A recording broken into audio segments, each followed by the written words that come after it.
Hello and welcome back to the On the Slab Horror Show, the show that we bring to you each and every Friday night. Why do we do this on a Friday night? Because Friday night is horror night. For my guest here being from across the pond here, I'll give you a quick rundown as to why that is. Most of the guests will know. On a Friday night at 10 o'clock when the watershed ended on a channel called Channel 4, we used to get free to air horror. The only time of the week we'd get it, we used to get all the classics. It was great. Got Nightmare on Elm Street was my first one to see there. Got Halloween, got House, Friday the 13th. That scene with Kevin Bacon when he gets the arrow through the neck scared the hell out of me when I was about 12. I managed to see The Exorcist when I was about 11. I was 11. I think I was 11 or 12 when I seen. No, I think I was 11 when I seen Nightmare on Elm Street as well for the first time. So, uh, Funny. I like imagining them playing like an after-hours showing of The Exorcist in Ireland. I'm sure that ruffled some it, other. I'd say it did, but it was an English channel that done it. So, yeah. Oh, Um, but yeah, so that's why this comes out on a Friday night at 10 o'clock. Same time every week. But this is my guest for the evening. This is actress, writer, producer, multimedia superstar. Yeah, I like that one. I went better than artist. This is Miss Molly Souza. How are you? wonderful. Thank you for having me. It's great to see you. Thanks for taking the time to come on. This has been a while coming. Oh I yeah. think, I think this is we tried to line this one up last year. Well, I'm glad that we could get. We last year when I think we first started talking was when my movie Late Checkout was kind of in conception and in production, and I think it makes a lot of sense, and I'm glad that it's happened after you've seen our baby, our precious baby. But now we Uh, can. and what a show it was. Obviously, we've done a show with Derek as well. Who was the special effects there a couple of weeks ago? Top guy. Oh yeah, Derek is a great. He's a great combination, and he's the perfect person to have on set because he's a sweet, just well-rounded, really genuinely funny guy. Easy to laugh, easy to make you laugh. Uh, and then he's also just like a horrifying monster. Like he does unspeakable things that you're like shocked that he does. Like he comes out, he's just the nicest guy, and he has like a disgusting human like severed foot or something, and you're just like, He seemed talented. Now, to be fair, when we were talking next, he's like, "Look what I have," and he just has a big bottle of blood, and I was like, "What the fuck have you just got that sitting in your house?" car. Actually, recently I received a message from him in the night. I like go to bed or like get my phone. I'm like, what is this? And it was just a decapitated head of like a redhead, like a decapitated redhead. I find that offensive. I used to be a redhead. Yeah, exactly. Come on, we're going extinct anyway. We don't need ginger executions. But yeah, no, he was a good guy. But as you says there, and you mentioned late checkout, obviously, people would have seen the post that I put up, or that was shared around. I got the chance to check it out. What a hell of a job you done on that, yourself, Josh, and the whole team. Obviously, you were in the movie and you wrote it as well, or Yes. co-wrote it. So Josh and I had worked together a while back on a horror movie called "The House That Eats Flesh" that Josh wrote, and then it's all wrapped up in like a big production company now. But we met then and just really got along creatively, personally, what have you. So he wanted me to come in for this new project he was putting together, which ended up being like Checkout. And my tenacious self, he shows me the script, which I loved because Josh, he has such a creativity to him, which again, he's another one of these people who is so sweet. And then he writes these kills that are like, you should be You like should be in prison. on an island, preferably away from everyone, because that is some sick shit that you came up with. So it had these like, I remember telling my partner, I was reading the script and I was like, this is ambitious as hell, but if he could pull off just the gore in this, it's going to be so epic. Like I have to be involved, and Josh is involved. But then I was also, as I said, my tenacious self, I was like, there's some things I would change in this. And once I started talking to him about it, we kind of opened up this new collaborative part of our relationship. We found that our friendship developed even more and we became even better friends and found really fruitful collaboration together. And I started helping him write and change things. And mainly I was a dialogue person. That was my like big thing was, snappy humor and relationship building. And I think it ended up the perfect marriage of like me who talks too much so I could do dialogue and him who just has this mind for beautiful shots and horrifying murders. I mean, it's a good combination. I mean, like I've never wrote a script, but like there's not many times you've heard of someone writing a script and getting it in one. You know what I mean? Sometimes it takes someone looking over it. Now, I can imagine the likes of James Cameron wouldn't let anyone change anything because he's a particular freak. Totally. Uh, And that is one thing. Sometimes people will ask me what do I want to do with the film career? Do I want to go into bigger, sad projects? And while that's obviously comes with its own awesome rewards, right? There's something about indie and the collaboration that happens within indie that is so special. And that's not everywhere. Like working with Josh Graves is a very particular experience because everyone has a seat at the table. Everyone can say, hey, I have this idea. Let's try this. And we'll try it. It might not get into the movie, might get cut, but we'll try it. Everyone has a voice to say like, hey, what if we did it this way, or what if we tried this with the gore. We did meticulous planning for this film. We shot it in a week. So the whole film. the whole thing in like 9 days. It was crazy. So we meticulously planned, but even then there was stuff on the fly that, if you're making some fire decisions, let's throw it in there, let's try it. That's one thing I really love about working with Josh and Derek, because Derek, you can only bring so many limbs and gallons of blood with you on an airplane. Before they start asking questions. Hey, I'm sure that they have lots of questions. I'm sure every time he's in an airport, they have questions for him, but it takes so much meticulous planning to bring the right stuff and to have people who are still like, shit, that's a good idea. I'll try to find a way to make that happen. It's awesome. And I love that part of indie, that Josh was so open to me being like, hey, this is a cool script, but Fix it. what if we took it in this direction? What if we tried this? And he was just like, let's try it. I mean, funny that you're saying that about changing the script. So like I was watching a clip the other day of Matt Damon talking about The Departed. I don't know whether you've ever seen, have you? The Scorsese one. Yeah. So you know the scene where he shoots the girl in the back of the head. That was originally supposed to be a guy in a marsh. Okay. And Jack was like, but what if we did it here? And what if it was a woman? And if we keep the camera rolling and be like, she fell funny. So like he's doing it on the take as well, you know what I mean?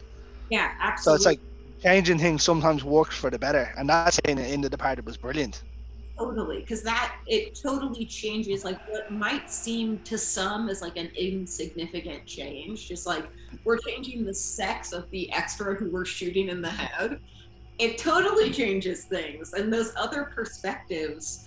That's kind of what makes art interesting for me, at least, to have people to bounce stuff off on, and people who kind of grab you by your ankles and flip your whole perspective upside down. I don't recommend doing that. That's probably a bad idea. But like you were saying there about working on the indie films, obviously we've seen a major uptake and resurgence in indie films in the back end of last year. Obviously Terrifier coming out and just destroying everything. Yeah, that's That was phenomenal. really interesting. I think that one thing that sometimes gets lost between indie film makers sometimes at least, is that when one of us does well, it just elevates everyone. It adds this whole legitimacy to what we're doing, which sometimes is like, it's a $2,000 exploitation film you made that's like, shocking and weird, and not a lot of people in the mainstream are going to go for it. But when you have other indie pictures that are doing so well, it makes people, when they're passing by it on Amazon or whatever, and they're like, let's give it a shot. I Terrifier mean, was, might as well see what this is about. I think it's like a gateway drug that I approve of. I mean, obviously, the success that Terrifier brought, obviously elevated all sorts of indie horror. Now, unfortunately, we're in Ireland here, we don't get very much of the indie stuff, so I'm trying to find it online and stuff.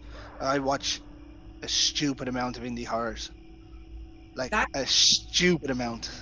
I love horror. I went through a phase when I first got with my partner. We've been together for 5 years plus now, and I think maybe 3 or 4 of those years I just like exclusively watched horror movies.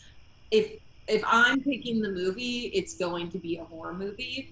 And he's into horror movies for sure. Like Alien is a favorite of his, which is like kind of Do you know, actual. do you know what? You could say Alien.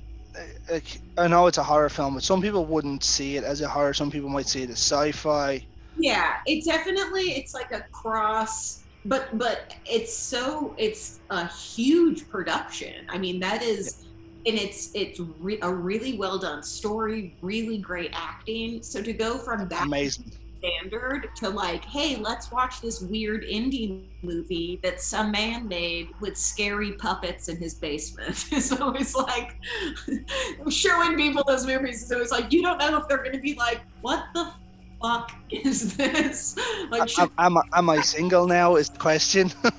yeah. But luckily, I was like, no, no, no, come with me into this world. And he was like, oh, this is awesome. It's like, yeah. I mean, to be fair, if he followed the Alien franchise along, he'd be Oh, of the opinion of of this is crap halfway through.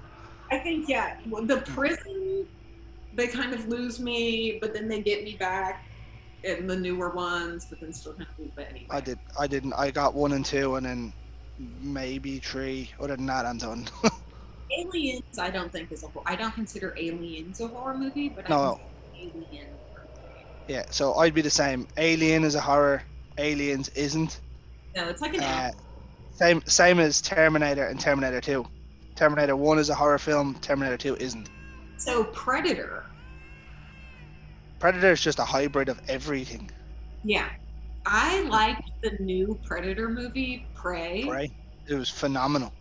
That's my favorite. That's my favorite Mm, Predator movie. I watched that one and I was like, I like that better than the original. Then we watched the original again, just to no. make sure. And I'm gonna say it topped it. And see, that's another thing about like indie plus just the theater of modern horror today is we had this awesome opportunity to totally reimagine the regular horror movie. So instead of every woman has to be like, like big breasted and like running away and like Old idiot, school 80s. like basically like cannon fodder for like a murderer. And then like, all the stereotypes where like only the virgin lives or, whatever. We don't have to pay attention to we don't have to follow any of those rules anymore. Like Prey is awesome, I thought, because it was just about like a badass chick, which Who I mean, just didn't follow the rules. it's great, but I was like way more here for her. I will say now, I haven't seen the last couple of Predators. I was like, Jesus, this is gonna be bad. Yeah. Dan Trachtenberg done a hell of a job. Um, but like I was watching the even the character arc for Horror and her brother in that movie were brilliant. Oh, totally. And Yeah, it's interesting to have such an enduring, long series like that. But thinking about it, I think like horror does that pretty often. You had said that Nightmare on Elm Street was one of your firsts, right? yeah. Yeah, that's one that. Do you have a what? See that the first movie Josh and I did together. Oh my goodness. what is her name? The Lisa Lisa Wilcox. Lisa Wilcox is in it. I'm Oh, so is sorry. she? Yeah, she was awesome to work with. She was one could say a dream to work with. Yeah. No pun Yeah, intended. I heard she's good. Obviously she was in a movie that I done with a director a while back as well. She said she was lovely. Yeah, she's super awesome. And that franchise, She was in number 4. I think 4 or 5. I I'm gonna say 4. I'm think gonna say 4. 4. That one's a good series. I liked the new Evil Dead too. It's like Oh, the surprise. New Evil Dead was phenomenal. The Lee Cronin one, Evil Dead Rises. Totally Yeah, awesome. I was yeah. scared that they wouldn't do the camp because I love camp and horror. I think that like for me a perfect horror movie is like 2 cups gratuitous violence. I want shock. I want gushing bloody wounds, disgusting gore. I want a like strong female lead of some sort, and then I want at least a little bit of humor, like at least a couple of laughs. Why does it have to be a female lead? For me, well, because I like it, just for me personally, because I like to see that side of women. I think that there's a lot of horror that is kind of rooted in the damsel, the like women being incompetent or women being judged really harshly. Like if you're kind of lascivious, then you're for sure gonna die in probably a humiliating way. So it's really interesting. It's a genre I love so much that I've somehow, sometimes felt like it's a little, it's a little retro, it's a little harmful to see now women being empowered through that same Genre? genre. Yeah, is super awesome for me personally. But like one of my favorite horror movies ever is Your Next. Did you see that one? I did. I Elsie, did. Yeah. that changed my life. I don't think I'd ever, besides Alien, I'd never really seen like a badass woman like that in film. Terminator. Oh my, Don't say it. Don't say it. I'll end the call now. I'm sorry. You haven't seen Terminator? I haven't seen Terminator. What? I'm sorry. I told. Terminator, I Terminator, and then Terminator 2 is like the greatest sequel ever made to anything, ever. Okay. You know what? Then after this, perhaps I'm gonna sit. I'm crafting some flowers right now, and I'll craft some flowers and watch Terminator. Uh, I have never liked Arnold Schwarzenegger, and he's the Terminator, isn't Whoa, he? whoa. I mean, he has like 4 lines of dialogue in that movie. Oh, really? See, I don't know. I just know that he's in it, and he's like Yeah, this. it's not a typical Arnie movie. Okay, because yeah, It's like a Razor. It's not an Arnie movie where he has all the cheap one-liners and stuff. okay. Hmm. See, I do like okay, and I like RoboCop, so I'm like, it's not like I have anything prejudicial against robots. RoboCop was phenomenal. I only watched that for the first time in about 15 years, about 2 months ago. I forgot how good it was. Good rewatch. There's a lot of Uh, movies rewatch them, you're like, that doesn't really hold up, but that is a good. yeah, it's an absolutely phenomenal. It held up so well. We were talking earlier before we started here that every week I play Dungeons and Dragons online with my friends, and they actually call my character RoboCop because how often I shoot people in the dick. Dude, you don't shoot someone in the dick. Sometimes you need, if it's a real bad guy, that'll be the next kill I do in a movie. No, we seen that in South Park. It didn't go well. You don't shoot. Her brother shot that guy in the dick. Don't do that. It's Do you a know what good. will happen though? If you did that in a movie and it was in the cinema, you'd see every lad just go, "Oh, yeah, no." But In no. horror. I have a couple Meet the movie. It's like Matt Cain, Caitlin Newberry, what's his name? Like CK Steele, something. Anyway, coming out soon. I've been promised some phallic violence. No, We'll see. I hope no. it's gonna be really I good. mean, I can't say anything. I watched the first Terrifier, and poor old Catherine Corcoran gets cut down the middle, and then obviously, like everyone remembers, like if you say to someone that's seen Terrifier 1 and 2, that scene from Terrifier is obviously that scene, and And then that scene yeah, from Terrifier 2 is the bedroom scene. the yeah. Well, I was gonna say because Terrifier is really impressive because it's like the worst thing you've ever seen in terms of just it's really shocking and disgusting. And then somehow they're like, and it gets worse. Like, we're gonna on, and it's gonna be even grosser. During late checkout, we we are all such good friends. That cast was really special, and that time we spent up in the woods, even though we were like murdering each other, we were all really good friends. We bonded. All of the bloodshed of the screen is not reflected in our personal lives, of course.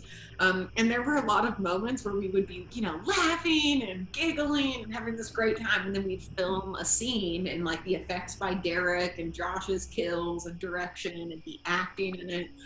We would just be sitting in these rooms afterwards, just like silent. It's I like, did. I seen a Derek showed me a behind the scenes picture of, I can't remember who it was, after one of the kills, it's, and I everyone was just sitting there going, I think it's our crew because it's like a picture. It's JP Lutzko, who was our AC, who's a phenomenal filmmaker and musical artist himself. And then it's, oh God, who is it? Cassidy May, and she's a makeup artist. And then Sabrina. yeah, Uh, they're just standing there like that going, yeah, and that's no, and that was a really fun dynamic to have on set because while it is kind of awkward, because it is, I mean, it's sickening. You're watching your friends, people who you love, die. And that's the awesome thing about using practical effects versus like CGI it's is you all always practical all the time. really genuine reactions. And then not only are you getting genuine reactions on the screen, but then your other actors can take that with them. And like, yeah, I literally just watched my friend gurgle and like spit and like get stabbed to death. Like, I am not okay, and I can take that with me and use that in the next scenes. It was a lot of fun, even though we had this little like we're just dead-eyed staring off into space because we're horrified. Yeah, I wouldn't mind. Like I'd already done interviews with obviously LC, uh, definitely with Cheney before as well, and Anna was the first. Um, Now Anna, we got not for this, but we got it for Mutilator 2. Obviously, I'm a huge fan of the Mutilator 1, so as soon as I seen that one coming out, I was like, I've just worked my way through the cast, Yeah, and and so yeah, she spoke about it. She's like, I'm just going to be in this movie now, and that was 8 or 9 months ago, and that's how long I've been waiting for this to come out. yeah, yeah. Yeah, it's She, it's been a while. you just interviewed her when we had filmed it.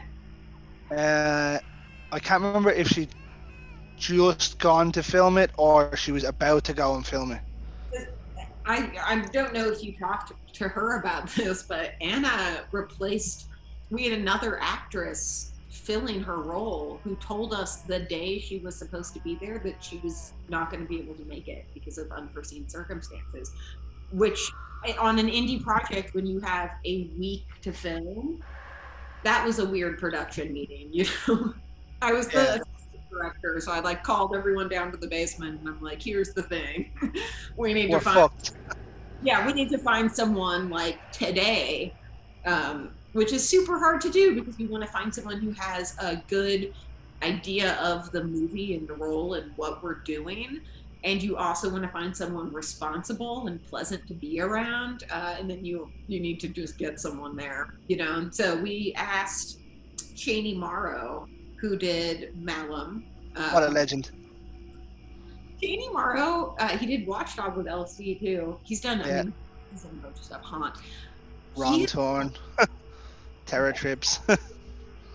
ever seen. Like in being around him, his performance is truly spectacular, and he was like, I know someone who lives around here, and we just so lucked out with that. And she came in, she knew her lines immediately, and I mean, you've seen it. I think she killed it.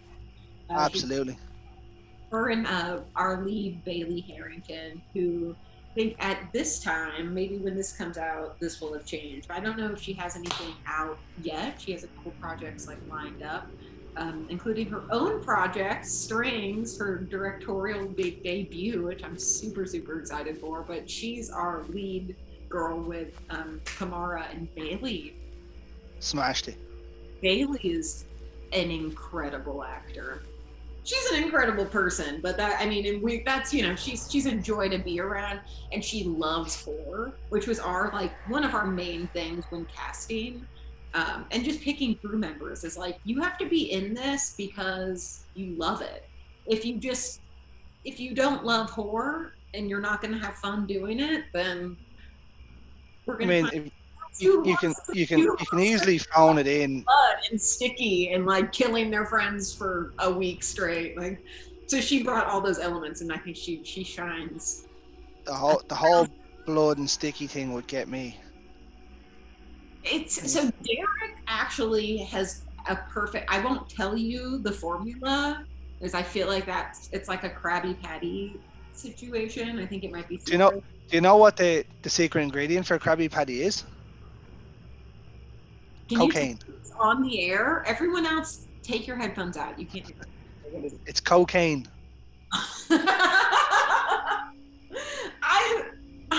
I'm telling you, Google it. It comes up. He calls it something in it, and it's another reference for cocaine. So funny, and it would be like Mr. Krabs. You know Mr. Krabs does coke. See, and that's.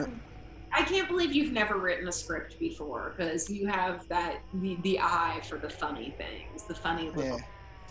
No, I'm fairly dyslexic, so I'm not writing anything. Nowadays, you just talk into something. Even then, it still probably wouldn't work. Oh yeah, because that's always like a nightmare, when you're trying to do the voice to text. And that was honestly like one of the first edits I gave Josh was like, hey. Like I'm a librarian in my day life. I'm in grad school. I do a lot of reading and a lot of English centered things. It's like I need to edit this a little bit for spelling and grammar, and then it kind of rolled on from there to okay, now I'm gonna change some dialogue. The most important thing, and I don't know if this will resonate with you at all, I was okay having conflict within the group, because it's okay. So Late Checkout, if you don't know, is about a group of people who go to a cabin in the woods to have a great time. And spoiler alert, it is not. People die. It's quite the opposite of a great time. It's pretty atrocious. You'll never guess, but it's a horror movie and people die. Does not go well for many of them, but I wanted them to come off as people who like each other. I wanted authentic female friendships, and I wanted to portray how dudes sit around and talk to each other, and conflicts that arise there. And that was because so often in horror movies, I feel like you're looking at a group of people and you're like, how are you friends? None of you like each other. You're not being supportive. You're not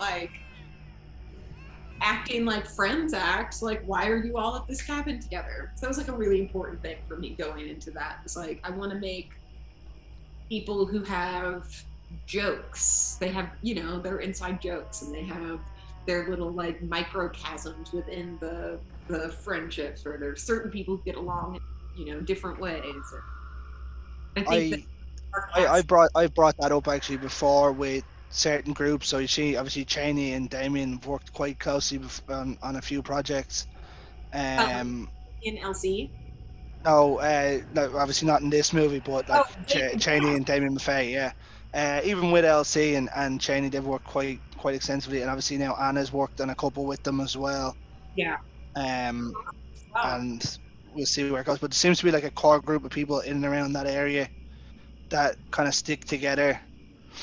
And like I've said it before, like when you watch them acting, you can tell that they're genuinely friends off screen, because like, don't get me wrong, you'd see like comedy duos like the likes of Richard Pryor and Gene Wilder and stuff.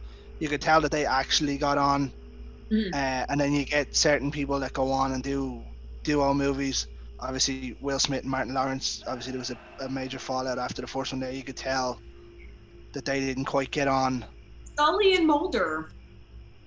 Yeah, that was just a strange dynamic. It's like these people don't like each other, and then I read about it, and it's like, no, they didn't like each other. You can kind of tell, but like when you have people that actually genuinely like each other, it's not doesn't have to be acted. It's just there.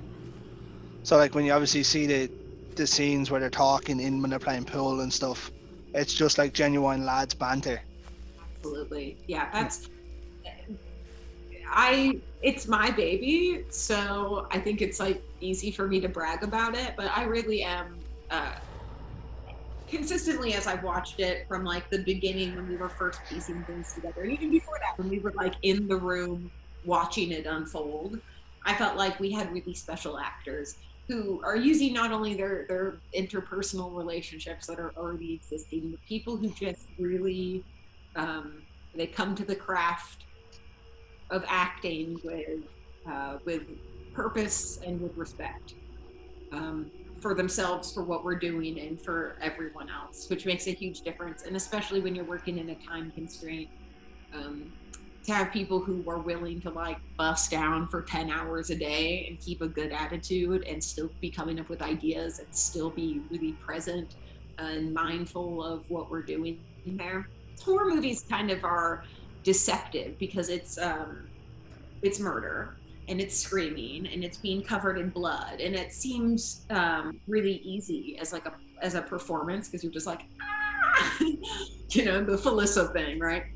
But that's not it, I mean, that's the visual part of it, but there's so much that goes on internally, and it's such a delicate process. And working with this team, and especially like working with Josh, who takes such care when he has people in his hands that are doing something so vulnerable and important, and having to take into consideration, what does this kill mean, what are we saying by murdering this person, which seems maybe silly to say, I don't know, but there's weight to it, and it's silly and fun and campy, but there's a seriousness and a respect and a purpose you have to come in with, and that's everyone on set just brought that 110%.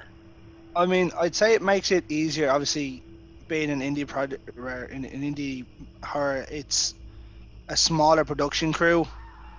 Where obviously to take the likes of say Avatar, there's say 400 or 500 people working there. Do you know what I mean? Where you might have had 10. Yeah. And we all did. I mean, the indie project special, anytime people were like, so what did you do on like checkout? I'm like, I think it's easier for me to list what I didn't do on like checkout. I didn't do this. Yeah, that's it. I didn't. I'm right now, I'm struggling to even think of something, a role that was not filled. But that's the case for everyone. We had one of the standout performances was a woman on our sound team who, again, we had someone not show up, and she jumped in last minute as an actor and fucking killed it. Just absolutely killed it. Was it one of the cops? It's one of the cops. It was definitely the sheriff, was it? It wasn't the sheriff. Oh.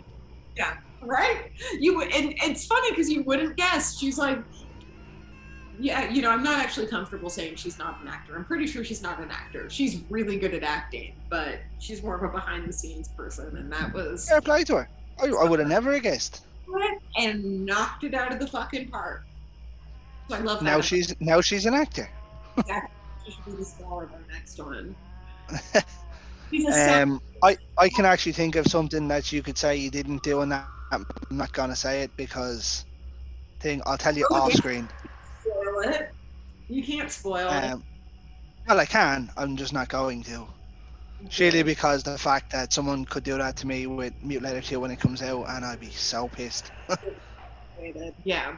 Yeah. There are, that's always the fun thing about like managing behind the scenes stuff is like when people die on screen, all they want to do is post a picture of their like disgusting gore, especially when Derek is doing it, because you're like an intricate silicone pieces and there's like blood tubes and it's fucking crazy, but we're like, you can't tell anyone. Yeah. You have to just I mean, die in peace. Rest in peace. Come some on. some of the behind the scenes photos you see at death scenes in movies are brilliant. Obviously, Terrifier 2 has the one with David Howard Thornton and the girl sitting on the bed, and she's got like a bald cap on and stuff. Yeah, that's They're fun. brilliant. I had such a good time making that. I love that about a movie when you can sense that the people are enjoying themselves making it. There's some that, you know, are famously like miserable productions, like the Birds, right? He like TikTok like tortured that woman on set. Same as Kubrick done with The Shining, yeah. Yeah, and Albeit it's questionable movie making that.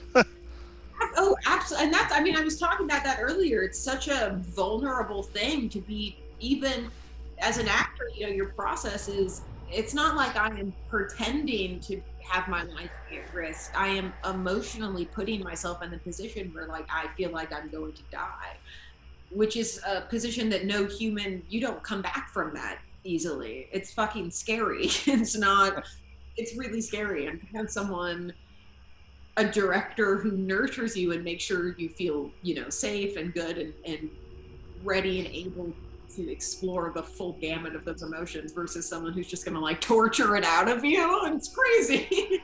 And I mean, like the easy one really to look at that would have been Tobe Hooper with Texas Chainsaw. Really? You haven't seen that either, have you? Not?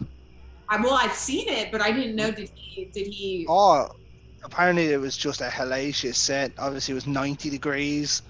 There was like fucking snakes and everything going around, and And I'm sure that they had like actual like meat and stuff like hanging out. yeah, and there was like rotten smells and stuff. Oh. Oh, I mean, you can't. I'd say most of the thing you see in that you can't fake. oh yeah, that's always scary. And I love a horror movie where you're watching it and there's part of you that's like, is this kind of real? Like, is this, should I not be seeing this? Is this like a snuff film? Is this like, where did you find where did you find these people? I There's a love few of those around, all right. oh yeah. Some that I won't even like, I'll never do a Serbian film. I watched it once, and I was just like, meh. I was like, it's just pretty much torture porn, and I was like, that's not really my kind of thing. Same way the likes of the Human Centipede, I thought was terrible. Human Centipede was a great one for just making you like so Think, fucking comfortable. Like yeah, you always have to watch standing up. You can't get too comfortable. You have to watch it, and you have to like watch it like this, and you're just like coming and leaving, like, not sitting there watching it. But Terrifier, I feel like kind of breaches into that territory for me, just in the sense, so like we go to horror conventions, obviously. This year we're having our premieres at this I've never been to one. American Fan Festival. Oh, you should. But We're heading over in November to the biggest one in Europe. nice. But Yeah. if you see the Terrifier, I don't like seeing art. Like art kind of scares me. Seeing him out in public, Oh, I don't like that. When he's like actually in the room with you, it kind of freaks me out. And I know it's just a movie, but it's such an effective movie. I'm like, what if he really is a psycho? But he's not. He's like, this David is like the sweetest person alive. He's just, you could just picture him as the main one. yeah, right. Yeah. I still haven't had a chance to see that yet, but it's due out over here now in October. What? Okay. I guess yeah. You guys have different release dates. We don't, as I said, that's what I was saying to you. We don't get indie movies like that. So when we got Terrifier on release, it was strange. Well, we're gonna have to bring Film Trash Productions over to Ireland. We'll have to come over there. I'm sure there would be a bunch of good stories to tell about Ireland, about Irish. Absolutely, absolutely.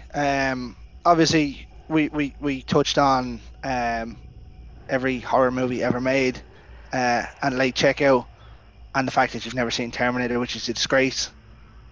I'm sorry. Um, but have you anything else that's upcoming? One thing, Josh and I are working on something else. I don't know if Oh, I well, don't know there's it. That's how. Do you know what you call that? That's called a cliffhanger. and that's really all I can say about it, except for the smile, which I think speaks for itself. Because I'm And really excited. I'm and really I'll be here to watch it. Yeah, and we'll keep you apprised in particular. I might even have to talk to you a little bit after this because you're gonna love it. But Awesome. other than that, let's see. Just working on art projects as I always do. I have one project lined up with Postmortem. If you're into indie, I am. for sure check out Postmortem Films. Uh, their latest is a kind of a like Law and Order thing, Yeah. but before that they have a lot of awesome horror movies. Host in particular, JD No, Sawkins is in that one, and it's there's 3 or 4 of those movies called Host. yeah, There was a really good one that was made during lockdown. about Uh, like Zoom murder. yeah. Yeah, I think I remember that one. So this one is an Airbnb murder. Ooh. Yeah, it's very good. And I have a project with them lined up, Ivy, which I'm really excited for that one when it comes to fruition. IV. Ivy, like poison Like ivy. night. Like, Oh, I thought you meant like IV, like an injection IV, and I was like, nope.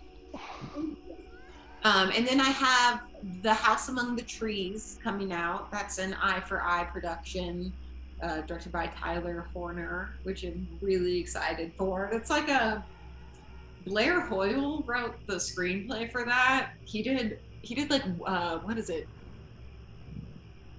He done Where Craven, didn't he? Where Deer? Oh, and who? Craven. Maybe he write and his writing is fucking incredible. It's like a really interesting. Uh, I'm on the way to check that one out because I'm pretty sure he done Craven. That was done by yeah, by he's uh, incredible, and the House Among the Trees is like a oh no, hillbilly. sorry, no, it's somebody else. It's really good. I'm super excited for that one. And then yeah, just I mean yeah, late checkout. Top drawer one when it comes out. Recommend fully checking it out. Really excited. We're I've premiering. I've watched it twice now. I've watched it like a countless amount of times, and I still enjoy watching it. So I It's think just it's one of those ones, and we obviously seen Josh shared out the reviews. One of the reviews saying it was an instant summer classic, and it's I was quite happy with that because, as you said, some horror movies like Carl, one of our co-hosts there, Texas Chainsaw is one of his favorites. As good as that is, it's not easy to sit and watch it. I'm gonna pop that on. It's like a heroin. Yeah, it's It is. It's a great movie, and there's no denying that. But like for me, I can sit and turn Nightmare on Elm Street on because it's an easy watch. yeah. Same as the likes of the Friday the 13th. Now they bore me quite regularly, but And you're not gonna sit and watch Terrifier or Terrifier 2 because they're they're a horrifying. tougher watch. Yeah, That's like the element of humor comes in. So I'm really happy with late checkout that we have like really gruesome horror that's juxtaposed with genuine human connection and also like some jokes, some lulls. I'm here for it. I like that little and mix. my boy Cheney stole the show. No offense. No, oh no, we absolutely know him and Dan Kearney, who oh my god, Oh, you're blowing it here. I know. I'm like, he has a middle. I think it's like Daniel John Kearney. Anyway, he has Yeah, he's a man with three names. As he Kirk, is, and you got it right. It's Daniel John.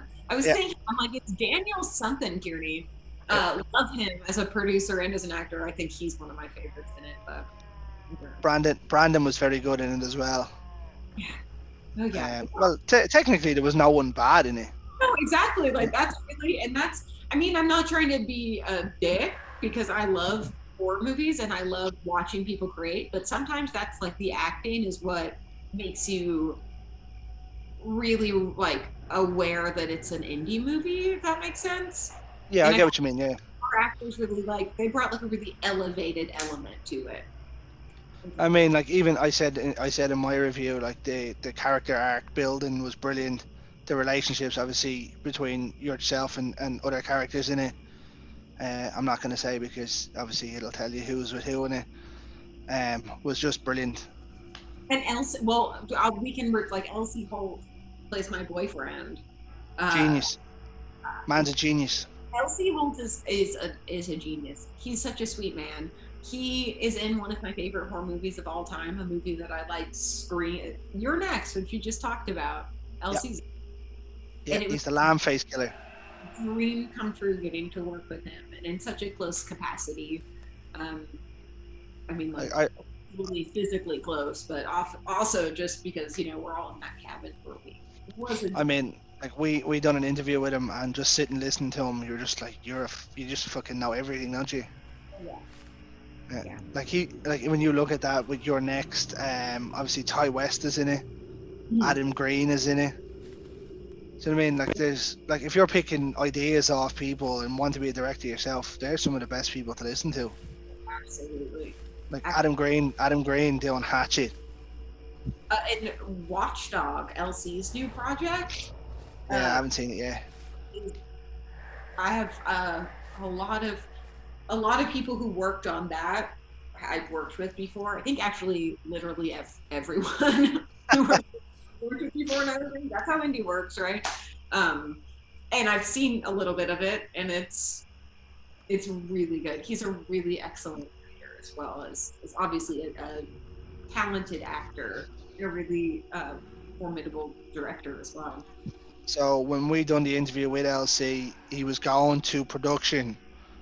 I think it was a week or two later to start Watchdog. Yeah. And then when I was talking to Cheney, he just finished it. Oh, fun! Oh, that's awesome! You get like the bookends of Yeah. Watchdog story. Now I just have to see it. Oh, and Cheney is the lead. It's like, I mean, you saw Malum and you loved Malum. Oh right? yes. Yeah. Oh yes. We're on the like hating the haters train right now, right? That's. I don't know how anyone didn't like it, to be honest. IMDb, but they never get horror movies, and people never. Fuck IMDb. IMDb is stupid. Especially indie horror, I feel like that's just. But like, I'm sorry, but I have this thing every time someone brings up reviews. Like, I've read reviews. There's a 1-star review on Jaws, right? Mhm. On Jaws, arguably the most perfect film probably ever made. Mhm. You have seen Jaws, right? Yes, one of my. That's okay. So there's a 1-star review on Jaws that reads, "There wasn't enough shark, and the movie is boring." That reminds me. So I'm in grad school for library science, so I spend a lot of time with books and reading. And I did a project where I was looking at like the best and worst reviews for books, and there was a review for American Psycho, the book American Psycho, which is like if you've seen the film American Psycho, the book of American Psycho is 100 times more terrifying. It's fucking awful. At one point, he feeds like a mouse into a woman's vagina and it eats her from the inside out. It's fucking disgusting. It's a horrifying book. A person wrote a comment for that book that just said 1 star, not funny at all. Fair enough. Like I don't know, I normally get really annoyed when I'm reading some of them. Like Jaws was one I went to see just for that reason because of how good it is. Yeah. But But like I've read some on them like I don't like horror movies, so this movie is shit. 1 star, and I'm like, if you don't like horror movies, don't watch them, you cunt. Yeah, the review isn't really. It's like when you go to like a restaurant on Yelp, and it's like, oh, 1 star, it was raining, and you're like, that has nothing to do with. Yeah, at to least do like, if you didn't like it, just move the fuck on. So I yeah, mean, why watch it if you don't like? I understand. Okay, you want to watch the film because it's this, but if you don't like horror films, don't go on and review it as a shit review because you didn't like horror films. totally. Do you know Well, what I it's mean? interesting because horror has been moved into the like A24. I think has really Oh brought yeah, me back into the movie theater, yeah. and a lot, That started the resurgence of horror. totally. And I love that. We love A24. I love most of their movies. I think are just Mm, outside. most of them I do like. I didn't like Midsummer. I didn't like Hereditary either. Didn't like The Witch the first time I watched it. The Witch is also like, I mean, it's one of the, there's a lot of silence in that movie and just like creepy ambiance, which is not always like, But see, I didn't pick that up the first time because I was watching it and people were knocking to the door and stuff, and I was kind of in and out, and I was like, but when I watched it the second time, it's just awesome. oh yeah. And see, I love Hereditary and Midsummer. I think both of those were absolute knockouts. Lighthouse was brilliant. Um, Robert Pattinson is my favorite Batman. no, no, no, no, I like that we're fighting. I think this is healthy. no, Why not? no. I Why mean, not? he wasn't. I mean, he wasn't a bad Batman He was by my any favorite. stretch of means. He's The movie wasn't good though. The movie was. It wasn't bad, but it wasn't good. It was just too long and he was very. boring. I liked it though. I liked that one more than I liked. So Dark Knight is just a great movie, but I Bit don't like. rushed. I don't like Christian Bale as Batman. Really, I don't like it that he does the weird voice. Yeah. I mean, Keaton's still my favorite Batman. And that's totally fair. That's totally fair. Like Yeah, I but can see Keaton for some reason more, but then Heath Ledger was just so good as the Joker that I feel like it's one of the best Batman movies, The Dark Knight, but not because of Batman. no, yeah, no, it's all to do with the villain.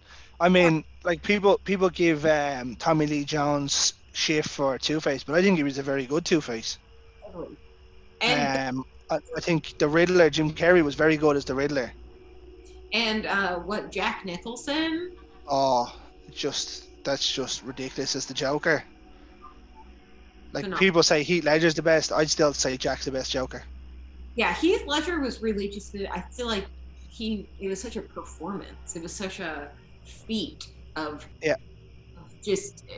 I think he method acted that too. Like I think he was. I mean, obviously we heard then the problems that they were like popping pills, doing stuff to try and stay awake and things, but That's a real. I mean, that's a harsh reality of. I mean, they've been doing that shit for forever. If you hear any stories about like Shirley Temple, they would give her like uppers to keep her up, downers to keep her down, and then when she was bad, they would like lock her in a black box and make her sit on an ice cube. Horrifying. nope. Horrifying. I mean, like when you look at Christian Bale in terms of Christian Bale himself, like that man has to be doing something because there's no way you can change your body that much. The stress that would put your body under, it's really incredible. And I think a lot of people take it for granted of like the arts being here, and sometimes being like easy. Like working in indie horror, you get a lot of like people who pay to play, right? Who pay you to be in the movie, and they think Oh yeah, it's super easy and they're gonna knock it out of the park the first time. But when you get that camera in front of you, it gets you hard. freeze. It gets really hard. It's a talent to be able to act, and to Oh, be able to absolutely.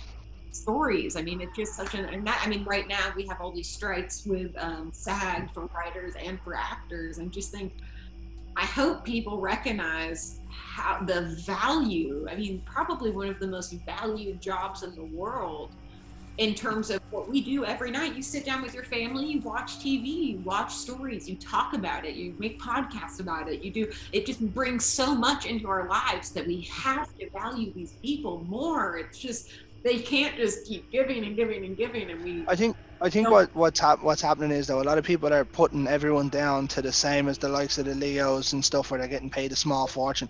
Not everyone's on that. Oh yeah, it's crazy to think that, like, yeah, everyone is doing those. I was listening to something about Wes Anderson's new one, Asteroid City, and I think it was Sam Oh, the Rock. Scarlett Johansson one, is it? No, but I think it was Sam Rockwell. I think who was talking about it. Maybe or no, Edward Norton. Excuse me, it was Ed Norton, and he's talking about, like, yeah, Great anything actor. I do. He's like, if I do an indie project, it costs me money. Like, they pay me like they paid him like $4,000 to do that movie, and it's Ed Norton. Like, I mean, it's like people would say, "Oh, he's not that big of an actor." He still commands a big name. oh yeah, I oh, mean, like, you're talking about being in Fight Club. You're talking about American History X. he's Do you know what I probably mean? the best, most talented, and he's a method actor, one of the most talented people who does that. And that, even he's not getting millions and millions of dollars for every single thing that he does. Most people don't I get was actually listening to Danielle Harris and Scout Taylor Compton's yeah. podcast, and she was saying one of her last movies cost her money to pay her agent. Mhm. Exactly. I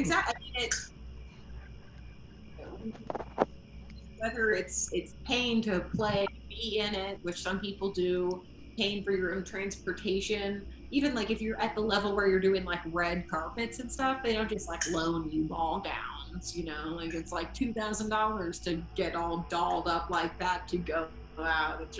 It's crazy. So we really, yeah, I really appreciate those people. And that's in indie horror. It's hard because you're working with such a small budget, but finding something that's fair and being really open about how you're spending that money, that was really important for us to be very clear about, like, this is how much money we're giving to actors for the set, for food. So, as people who are in it and as investors, where it's going, what's happening with it. You get projects like, what was that, the Amazon Lord of the Rings thing? And I think it was like $2 billion. Yeah, it was 300 million an episode or something. Yeah, and we But can, that's Amazon all over for you, isn't it? but we can compensate people fairly, for the work that they do. Even if you don't have that much to work with, you can still give, even if it's a small pie, you can give someone their due slice of the pie, I guess. I mean, like, you're obviously seeing. Obviously, I don't want to go too much into it because it's a bit of a hot topic at the minute. But, like, reading some of the stories of people who are working on films not getting paid for 8 months and stuff, it's just a joke.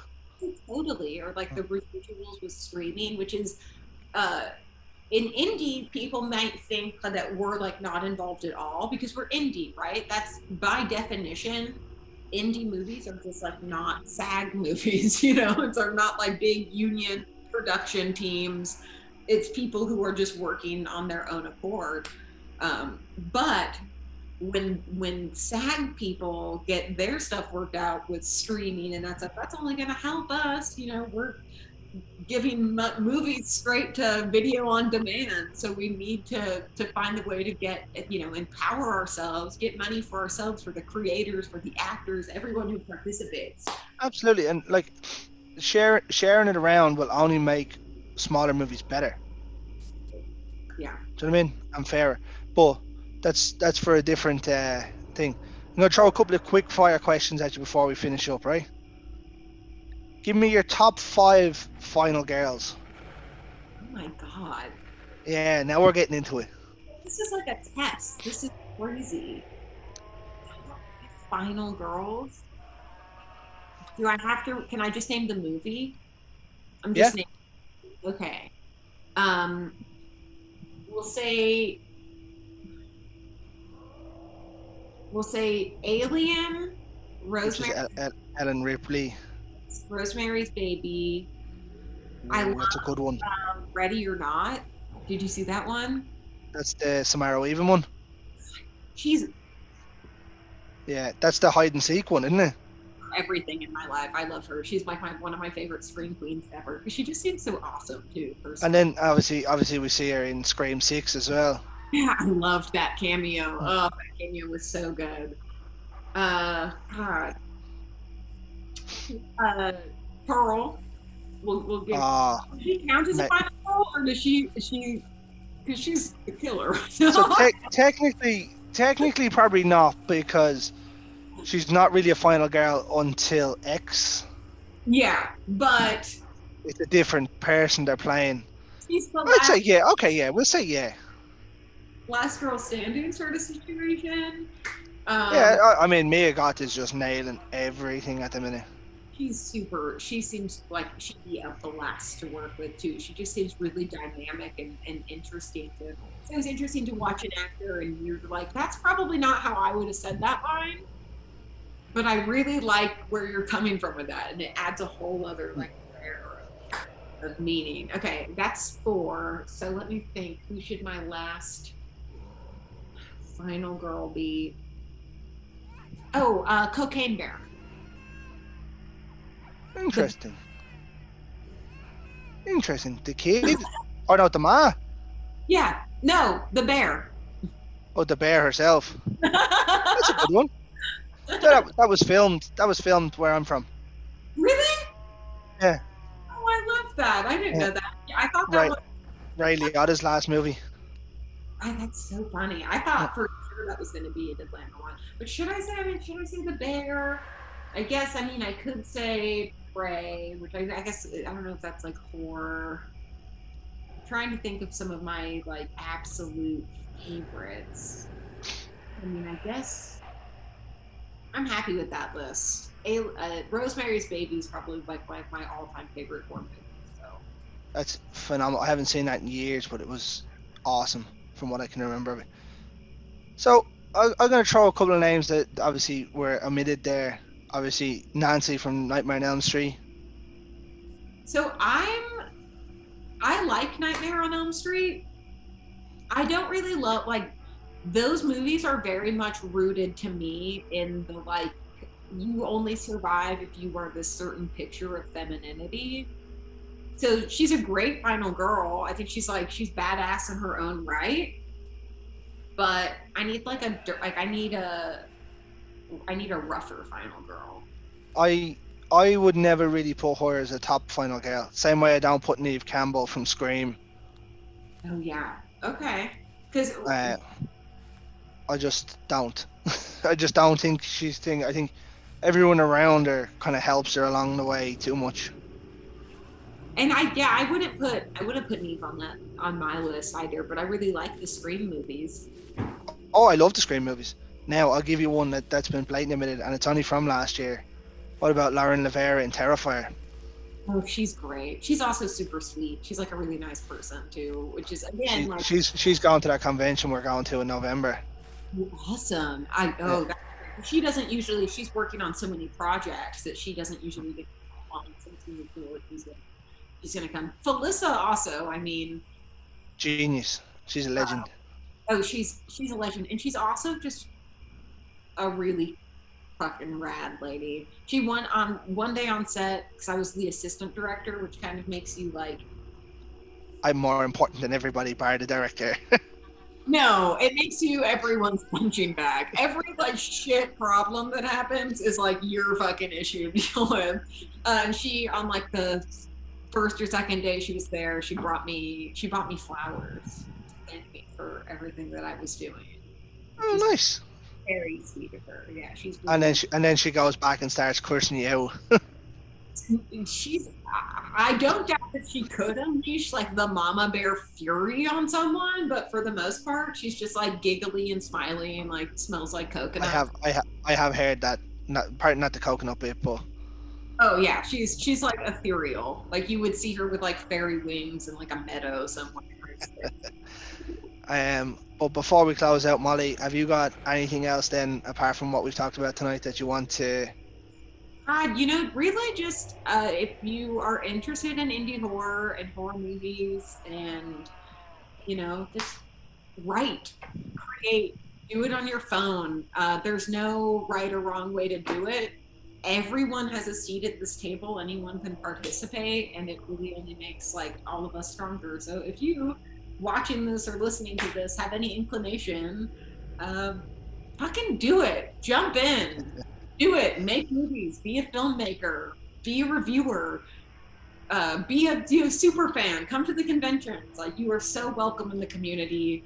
And we're only better the more people we get. And send me your weird scripts. I'll read them. Exactly what she said.